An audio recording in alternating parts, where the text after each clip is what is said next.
അപ്പൊ നോക്കിയാൽ വചനത്തെ പറ്റിയുള്ള അറിവില്ലായ്മയാണ് നമ്മൾ തെറ്റിപ്പോകുന്നത്. പാരമ്പര്യം നമ്മളെ ക്രിസ്തുവിലേക്ക് കൊണ്ടുപോകുമോ? ഇപ്പൊ നോക്കിയാൽ ഈ നൂറ്റാണ്ടുകളായിട്ടുള്ള AD 345 തൊട്ടുള്ള പാരമ്പര്യത്തിൽ വന്നിട്ടും AD 345 ഇവിടെ വന്ന് നമ്മുടെ പിതാക്കന്മാര് പറഞ്ഞു ഞങ്ങൾ പാപികളാണ്, ദോഷികളാണ്. AD 2025 ഈ ഒക്ടോബർ മാസം അവരുടെ മക്കളായിരിക്കും നമ്മൾ പറയുന്നു ഞങ്ങളും പാപികളും ദോഷികളും.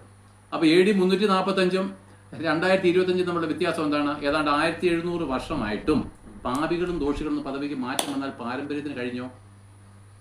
ഈ 1700 വർഷങ്ങളിൽ നിങ്ങൾ നോയമ്പ് ചെയ്തില്ലേ? ഈ 1700 വർഷങ്ങളിൽ നിങ്ങൾ എന്താണ് ഈ സ്ത്രീഹന്മാരുടെ കല്ലറയിലും ഇങ്ങനെയൊക്കെ പോയി വണങ്ങിയില്ലേ? ഈ 1700 വർഷം നിങ്ങളുടെ മതപരമായിരിക്കുന്ന എല്ലാ ചടങ്ങുകളും നിങ്ങൾ ചെയ്തില്ലേ? ഈ 1700 വർഷമായിട്ടും നിങ്ങളുടെ രോഗത്തിന് ശമനം വന്നില്ലല്ലോ. രോഗം എന്ന് പറഞ്ഞാൽ പാപത്തെ പറ്റി ഞാൻ പറയുന്നത്. വന്നോ? അപ്പൊ പിന്നെ ആ പാരമ്പര്യം നമ്മളെ രക്ഷിച്ചോ? നമ്മുടെ അതുകൊണ്ടാണ് യെശയ്യാ പ്രവചനം 55-ാം അധ്യായത്തിൽ യെശയ്യാ വിളിച്ചു പറഞ്ഞൊരു കാര്യമുണ്ട്. അപ്പമല്ലാത്തതിന്റെ ദ്രവ്യവും നിങ്ങൾക്ക് തൃപ്തി വരുത്താൻ കഴിയാത്ത നിങ്ങളുടെ പ്രയത്നപരവും ചെലവിടുന്നത് എന്തിനാ? ഈ 1700 വർഷം നിങ്ങൾ ഇവിടെ അപ്പം എന്ന് പറഞ്ഞാൽ എന്താണ്? നമുക്ക് വിശപ്പ് മാറ്റാൻ കഴിഞ്ഞില്ല. ആത്മാവിന്റെ വിശപ്പ് മാറ്റാൻ ഈ പാരമ്പര്യത്തിന് കഴിഞ്ഞോ? ഇല്ല. അപ്പൊ അപ്പമല്ലാത്തതിന്റെ ദ്രവ്യം, ഈ വിശപ്പ് മാറ്റാൻ കഴിയാത്ത ഈ പാരമ്പര്യങ്ങൾക്ക് വേണ്ടി നിങ്ങൾ എത്ര ലക്ഷം രൂപ മുടക്കിയിട്ടുണ്ട്? വഴിപാടുകള്, യാഗങ്ങള്, തീർത്ഥാടനങ്ങള്, പദയാത്രകൾ, അത് ഇതൊക്കെ ഇല്ലേ? പക്ഷെ നിങ്ങളുടെ വിശപ്പ് മാറിയോ? ഇല്ല. തൃപ്തി വരാത്തതിന് നിങ്ങളുടെ പ്രയത്നപരവും ചെലവിടുന്നത് എന്തിനാ? ഇന്നേ വരെ നിങ്ങളുടെ ഹൃദയത്തിന് തൃപ്തി വരുത്താൻ കഴിഞ്ഞില്ലല്ലോ.